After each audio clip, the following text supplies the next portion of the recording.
नबी को मनाएंगे, राजा को हम मना के नबी को मनाएंगे। अजमेर आ गए हैं मदीना भी जाएंगे, ख्वाजा का करम है मेरे ख्वाजा का करम है ये तो।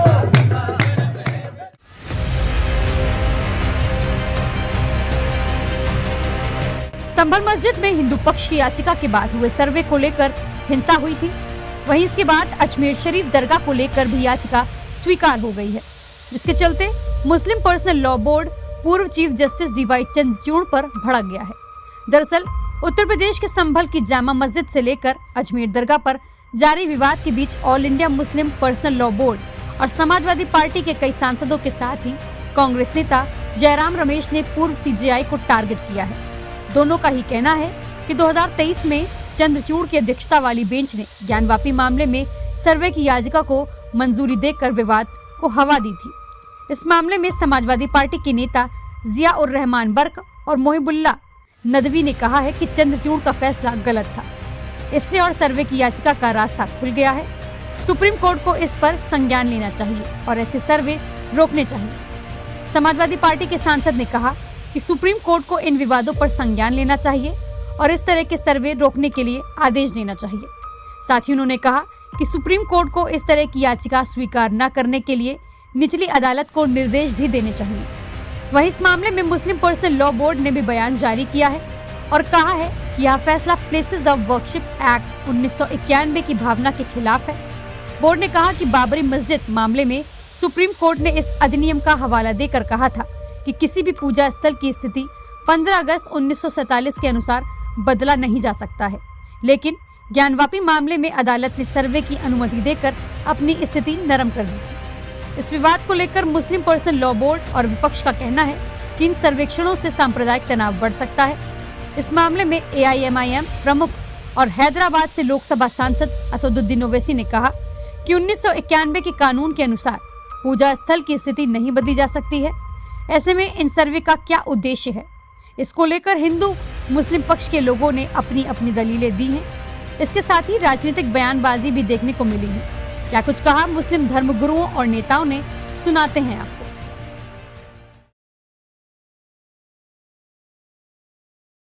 सामने आया है, दावा किया जा रहा है ये हिंदू मंदिर था, अपील कोर्ट ने दी। 800 साल से दरगाह है ख्वाजा अजमेरी की।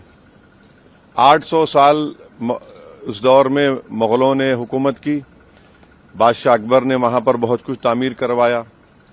फिर मुगल खत्म हुए, मराठाओं का राज शुरू हुआ।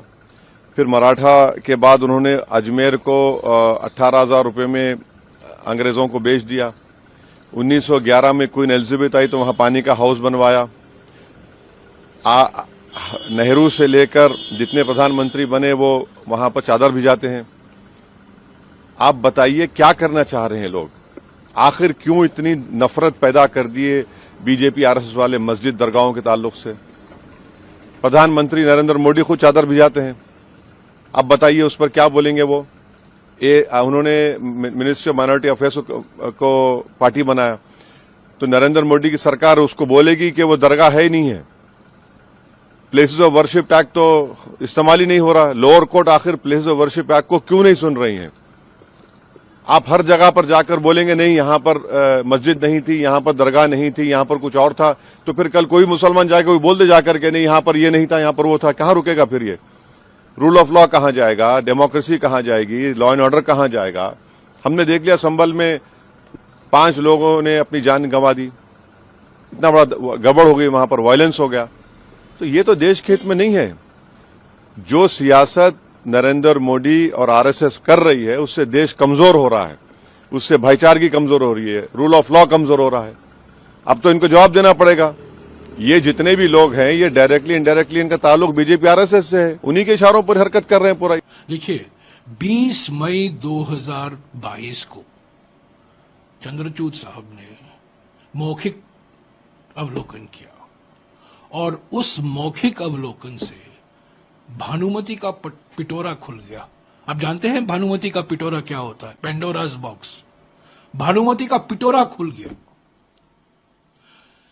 1991 में 1991 में लोकसभा में और राज्यसभा में जो पूजा के स्थल हैं, उपासना स्थल को लेकर विशेष प्रावधान बनाए गए थे, एक कानून पारित किया गया था, एक अधिनियम है जिसका नाम है उपासना स्थल विशेष प्रावधान अधिनियम 1991। उसका उल्लंघन हो रहा है, पर उस पर 20 मई 2022 को जो टिप्पणी हमारे जो चीफ जस्टिस रिटायर अभी जो हुए हैं उन्होंने जो की, भानुमति का पिटोरा खुल गया।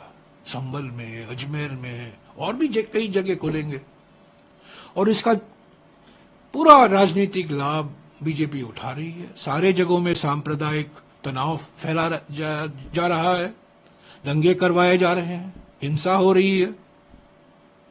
हम तो चाहते हैं कि जो कानून बनाया गया है, उपासना स्थल विशेष प्रावधान अधिनियम 1991, उसको पूरी तरीके से लागू की जाए। लेटर एंड स्पिरिट जिसमें लिखा है और जो भावना है उसके पीछे, उसका सम्मान करना चाहिए। आज भी वो कानून है, वो आज भी वो अधिनियम है, मायने रखता है। ये बात सही है, कुछ बीजेपी के वकीलों ने उस पर सवाल खड़े किए हैं सुप्रीम कोर्ट में। 4 साल से वो मामला लंबित है। इस बीच चंद्रचूड़ साहब ने अपनी टिप्पणी कर दी और भानुमति का पिटोरा खुल गया। तो ये बिल्कुल गलत है। प्लेसेस ऑफ वर्शिप एक्ट 1991, उपासना स्थल विशेष प्रावधान अधिनियम 1991 को पूरी तरीके से लागू करना जरूरी है, क्योंकि वो आज देश का कानून है और वो पारित हुआ था लोकसभा में और राज्यसभा में बहस के बाद। आप सदन में भी इस बात की चर्चा चाहते हैं? यही तो हम चाह रहे हैं। कल कांग्रेस वर्किंग कमेटी की बैठक हुई परसों, उस हमारे प्रस्ताव में ये हमने लिखा है कि सीडब्ल्यूसी ये मानती है, सीडब्ल्यूसी का ये बिल्कुल विश्वास है, उनका संकल्प है कि जो अधिनियम है उपासना स्थल विशेष प्रावधान अधिनियम 1991 को लागू करना जरूरी है।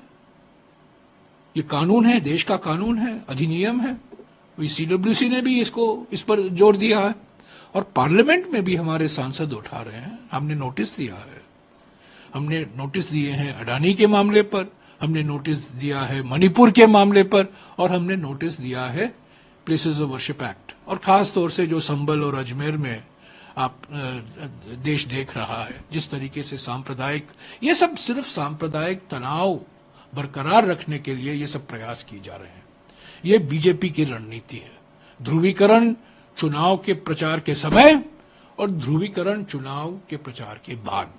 देखिए, किसान परेशान है, नौजवान परेशान है, इस देश के हिंदू मुसलमान परेशान है, सब परेशान है। इस सरकार से हर व्यक्ति पीड़ित है।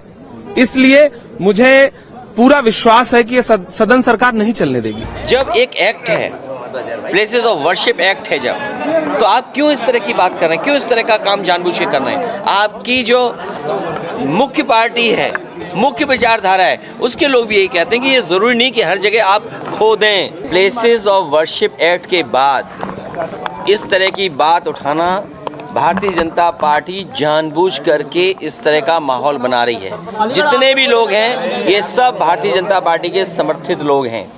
इस देश में शांति होगी तभी विकास होगा, तभी खुशहाली आएगी, तभी लोगों का जीवन बदलेगा, और बीजेपी कभी भी शांति नहीं चाहती। मैं जानना चाहता हूं, अगर आज कोई बुद्धिस्ट खड़ा हो जाए और वो कहे कि हिंदू धार्मिक स्थलों के नीचे बौद्ध मठ है, तो क्या सरकार परमिशन करेगी? क्या कोर्ट परमिशन करेगी?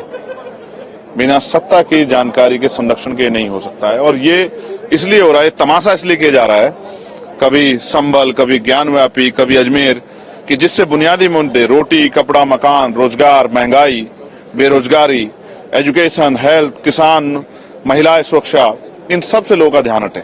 और जब इन पे ध्यान लोगों का हट जाएगा तो फिर सत्ता में बैठे लोग आराम से सत्ता चला पाएंगे, जब सवाल नहीं बचेगा। तो एक डिसीजन दिया ज्ञानव्यापी मस्जिद में कि आप सर्वे कर सकते हैं हर चीज का, जहां भी शिकायत आए, जबकि 1991 का सुप्रीम कोर्ट का अपना एक डिसीजन है, जजमेंट है, कि जो 1947 में जो हमारी रिलीजियस प्लेसेस हैं, चाहे वो मंदिर है, मस्जिद है, गुरुद्वारा है, उसकी नोयत चेंज नहीं होनी चाहिए, वो वैसे की वैसी रहनी चाहिए।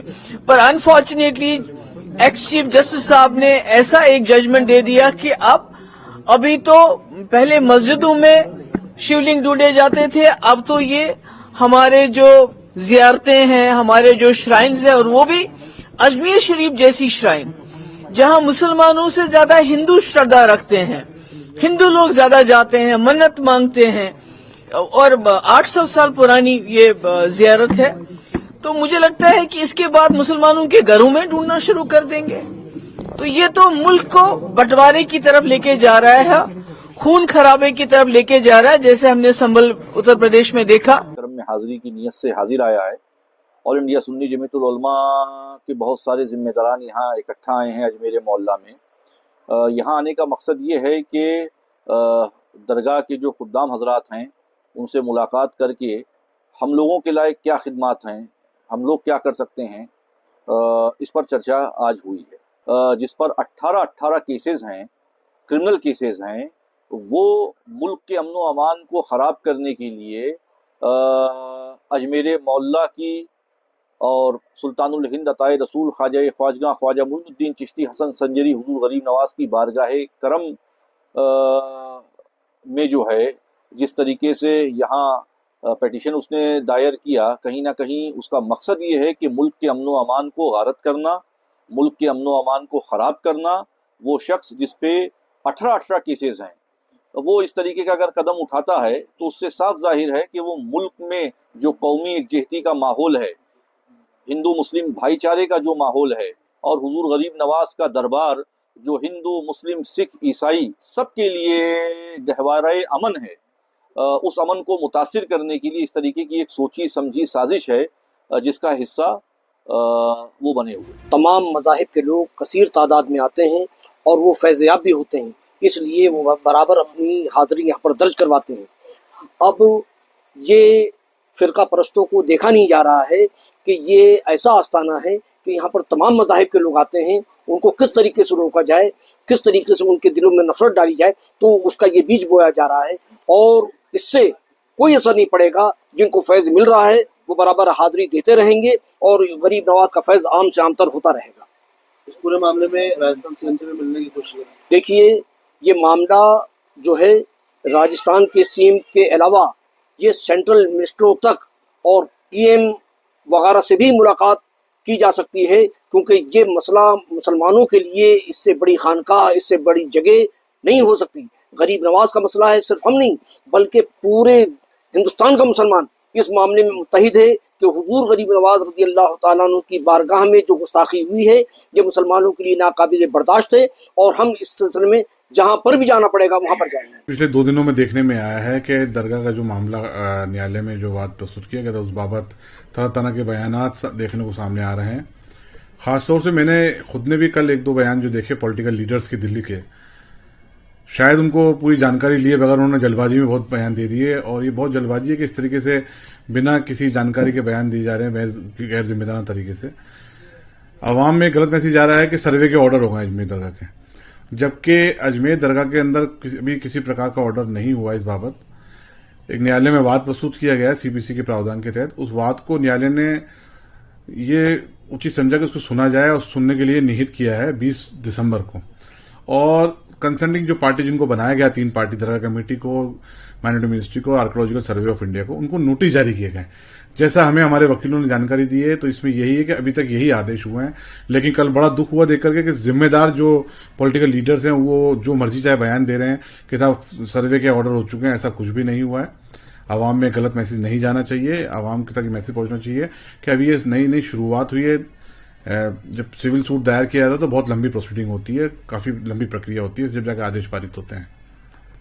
संभल को लेकर भी आज कुछ देखिए, आज ये जानकारी मिली कि उच्चतम न्यायालय ने संभल जो विवाद हुआ था उसमें सर्वे के लिए आदेश हुए थे उस पर फिलहाल अंतिम रूप से रोक लगा दी है। और मैं सुप्रीम कोर्ट के इस प्रकार के आदेश का बिल्कुल खुले दिल से स्वागत करूंगा। और मैं तो चाहूंगा कि माननीय उच्चतम न्यायालय इसमें संज्ञान ले, सुमोटो एक्शन ले अजमेर दरगाह को कंसीडर करते हुए, कि क्योंकि जो प्लेसेस ऑफ वर्शिप एक्ट है उसके अंदर लोगों के आर्ग्यूमेंट यही रहते हैं, इंटरप्रिटेशन अपने हिसाब से करते हैं कि साहब उसमें सर्वे पे कहीं रोक टोक नहीं है, उसके आदेश सर्वे उसके अंदर किस तरीके से बाढ़ नहीं होता है। सर्वे करना। तो मेरा मानना यह है कि उच्चतम न्यायालय में जो हमारे सुनने में आया है कि कुछ पिटीशन इस बाबत पेंडिंग है प्लेसेस ऑफ वर्शिप एक्ट को लेकर के, तो जब तक फाइनल निर्णय नहीं आ जाता तो तमाम देश की अदालतों के लिए एक डायरेक्शन जारी कर दिया जाए कि किसी भी प्रकार से किसी भी धार्मिक स्थल का, चाहे वो मंदिर हो, चाहे मस्जिद हो, चाहे दरगाह हो, किसी भी रूप में सर्वे करने के कोई आदेश पारित नहीं किए जाएं जब तक सुप्रीम कोर्ट अंतिम रूप से प्लेसेस ऑफ वर्शिप एक्ट को डिसाइड नहीं कर देता और इस इश्यू को डिसाइड नहीं कर देता।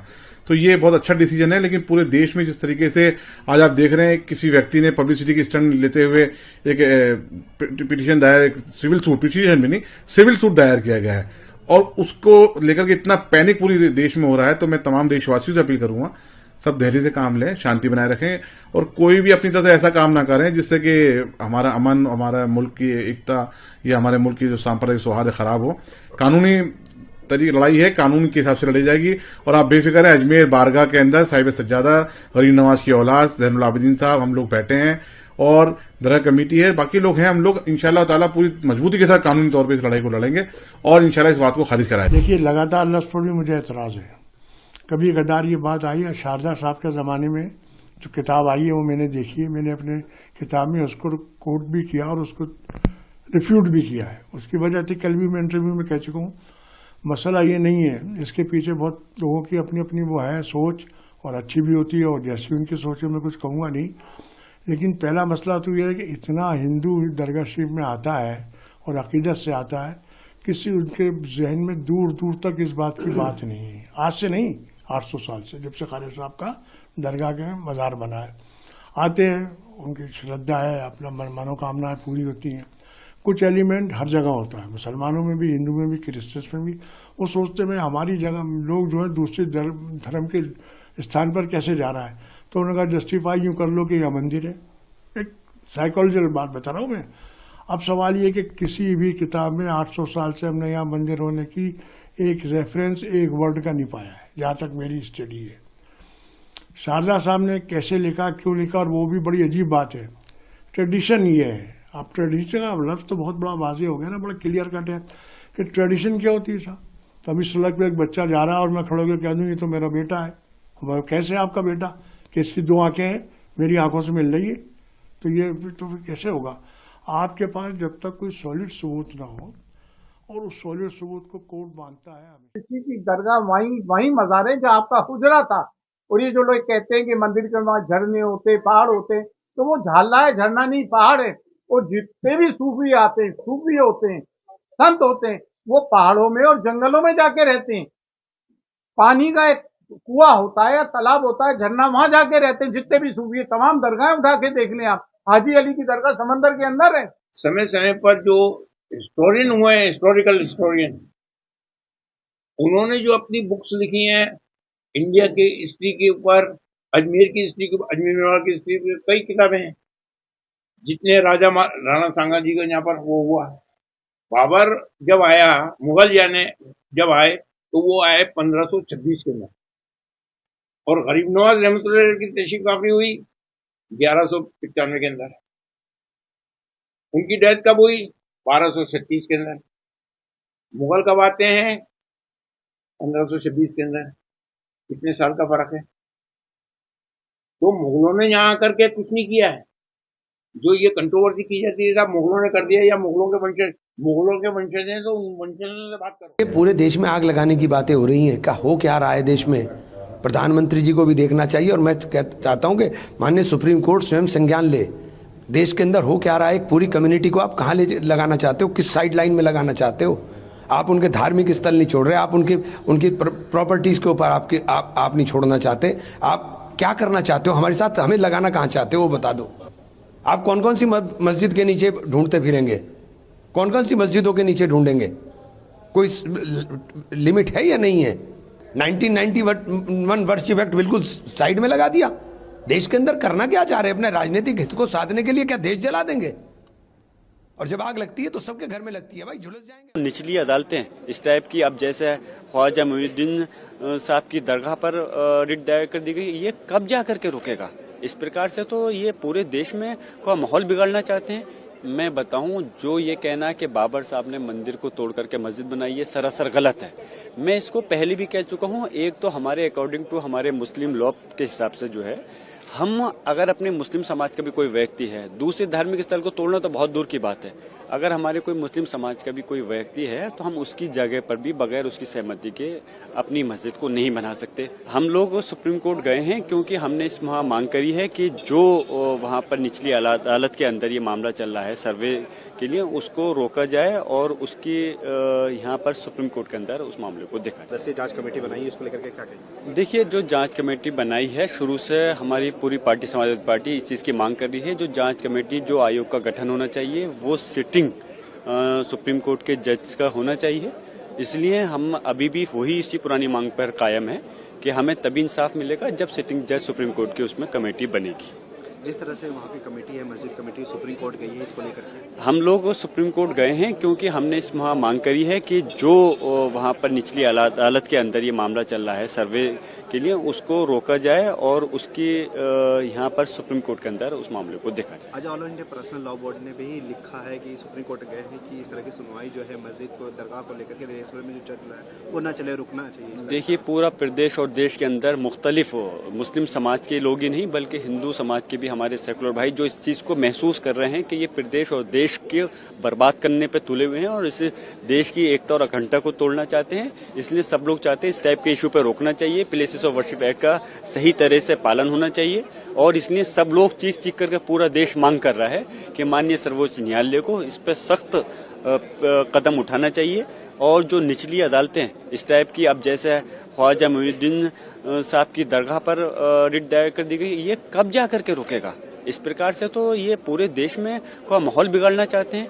इस पर रोक लगानी माननीय सर्वोच्च न्यायालय को बहुत जरूरी है। पूरा देश इस चीज के लिए मांग कर रहा है। बट सर, जो एएसआई की रिपोर्ट आई है 1850 की, उसमें साफ तौर पर लिखा गया है कि पहले वहाँ मंदिर थी और जो सर्वे टीम भी गई है और जो रिपोर्ट पेश कर रहे हैं उसमें मंदिर होने के सबूत मिले। कौन सी उसकी बात कर रहे हैं आप? 1850 एएसआई की रिपोर्ट। देखिए, ऐसा है, मैं बताऊं, जो ये कहना कि बाबर साहब ने मंदिर को तोड़ करके मस्जिद बनाई है सरासर गलत है। मैं इसको पहले भी कह चुका हूं। एक तो हमारे अकॉर्डिंग टू हमारे मुस्लिम लॉ के हिसाब से जो है, हम अगर अपने मुस्लिम समाज का भी कोई व्यक्ति है, दूसरे धार्मिक स्थल को तोड़ना तो बहुत दूर की बात है। अगर हमारे कोई मुस्लिम समाज का भी कोई व्यक्ति है तो हम उसकी जगह पर भी बगैर उसकी सहमति के अपनी मस्जिद को नहीं बना सकते। और बाबर साहब ने कोई मस्जिद किसी मंदिर को तोड़ करके नहीं बनाया था। वहां पर ऑलरेडी पहले से है, 250 साल पहले से मस्जिद थी जो कि कच्ची थी, उसको हटा करके उसकी मजबूत तरीके से, पक्की तरह से बनाने का आदेश दिया था। देखिए, एएसआई की रिपोर्ट अभी मैंने देखी नहीं है, देखूंगा तो जरूर बताऊंगा। और फिर अब आ जाइए लॉ के हिसाब से, जब वैसे मैं फिर से इस बात को दोहरा रहा हूँ, वहां पे कोई मंदिर को तोड़ करके कोई मस्जिद नहीं बनाई गई है। हमारे लिए कानूनी मुस्लिम के हिसाब से वो जायज नहीं है। और दूसरी चीज, according to our places of worship act, जब जो भी 15 अगस्त 1947 से जो भी धार्मिक स्थल अस्तित्व में है, तो कोई औचित्य नहीं बनता कि इस प्रकार की रिट दायर की जाए। ऐसा नहीं कि सिर्फ वो मस्जिद के लिए है, वो तो सारे धार्मिक स्थलों के लिए हैं। जब मुसलमान या दूसरे मजहब के लोग एक दूसरे को उस पर नहीं कर रहे, तो ये चंद लोगों को क्यों इस टाइप का माहौल खराब करने का मौका दिया जा रहा है? आज तक कांग्रेस की सरकार केवल तुष्टीकरण करते रही। तुष्टीकरण के कारण ही, अगर ये 47 में ही आक्रांतों द्वारा मंदिरों पर मस्जिद बनाने का जो उनका एक मुहिम चला था, उसको समाप्त कर दिया गया होता नेहरू के द्वारा, तो आज हमें कोर्ट में अर्जी देने की जरूरत नहीं पड़ती। सेंसिटिव मैटर है। अगर माननीय कोर्ट ने इसको एक्सेप्ट किया और केंद्र की तरफ उन्होंने आगे मूव किया, तो उस मैटर में हम लोग ना बोलें, सेंसिटिव टिप्पणियां ना करें। जब माननीय कोर्ट उसमें अपना आदेश कोई करता है तो ये जांच का विषय हो जाता है। सेंसिटिव चीजों में हम लोग को बहुत कम बात करें और बचें ये सब चीजों में ना, क्योंकि जब कोर्ट इन्वॉल्व हो जाए तो हम लोगों की टिप्पणी ना, वो जांच का विषय, वहां पर क्या है उसको पूरी तरह से जांच होगी और सारे तथ्य। जहां तक अजमेर में दरगाह जी के मुकदमे को लेकर का प्रश्न है, मेरा प्रथम तो ये मानना है कि हमारे हिंदुस्तान में संवैधानिक अधिकार है हर व्यक्ति को अपने धर्म को मानने का और हर धर्म का एक दूसरे को सम्मान करने का, और हमें सभी धर्मों का सम्मान करते हैं। और संवैधानिक बाध्यता के तहत, संवैधानिक अधिकार के तहत, मूलभूत अधिकार के तहत हर व्यक्ति को अपने मर्जी के अनुसार अपने धर्म को अपनाने और मानने का अधिकार प्राप्त है। लेकिन जहां तक न्यायालय में विचाराधीन प्रकरण है, और अजमेर दरगाह के मामले का जहाँ तक न्यायालय ने प्रसंज्ञान लिया है, सिविल न्यायालय ने नोटिस जारी किया है, सभी पक्षों को सुनने के लिए समन किया है, तो ऐसी स्थिति में जब कोई प्रकरण न्यायालय में विचाराधीन हो तो उस प्रकरण के संबंध में न्यायालय से बाहर उस पर कोई प्रश्न चिन्ह नहीं लगाया जा सकता। अपना जो भी पक्ष है वो व्यक्ति न्यायालय में जाकर रख सकता है। न्यायालय को सुनने का अधिकार है अथवा नहीं, या तथ्यात्मक जो भी उन्होंने पक्ष रखा है वो सही है या गलत है। हमारा ऐसा मानना है कि एक व्यक्ति या एक समूह के व्यक्ति ये गए हैं न्यायालय में कि हमारा पूर्व में यहाँ शिव मंदिर था, और वो इसको अगर प्रमाणित करते हैं तो न्यायालय इसका संज्ञान लेगा और जो भी विधि सम्मत निर्णय होगा वो निर्णय पारित करेगा। जहाँ तक माननीय पूर्व मुख्यमंत्री अशोक गहलोत जी का सन 1947 में पारित कानून का हवाला देने का प्रश्न है, मेरा ऐसा मानना है कि हमारा संविधान ही 26 जनवरी 1950 को लागू हुआ है, और उससे पूर्व के जो भी कोई कानून जिनका हमारा नाम तो उन्होंने नहीं लिया, ऐसा कोई नहीं हो सकता। पूजा का अधिकार हो सकता है, उस पर कोई प्रश्न चिन्ह नहीं लगाया जा सकता, लेकिन न्यायालय के क्षेत्राधिकार पर किसी भी आज दिन तक के कानून ने बाध्यता नहीं की है कि न्यायालय सुन ही नहीं सकते। न्यायालय सुन सकते हैं, विधि सम्मत निर्णय पारित कर सकते हैं, और ये न्यायालय भी विधि सम्मत निर्णय पारित करेगा। जो भी तथ्यात्मक फैक्ट है, आज जो भी तथ्य है मंदिर स्थान पर था या नहीं, इस तथ्य को न्यायालय में रखे। एक पक्ष आएगा वो प्रमाण देगा कि यहाँ पर पहले शिव जी का मंदिर था, ये तथ्य है।